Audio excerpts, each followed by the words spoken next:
மனதில் நின்ற காதலியே மனைவியாக வரும்போது சோகம் கூட சுகமாகும், வாழ்க்கை இன்பவரமாகும்.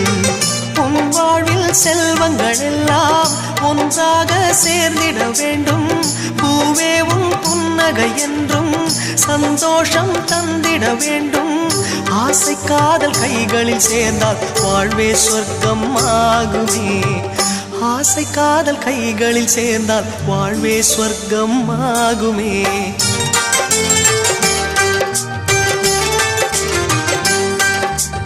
ஆனந்தம் ஆனந்தம் பாடும் மனமாசையின் ஊஞ்சலில் ஆடும்.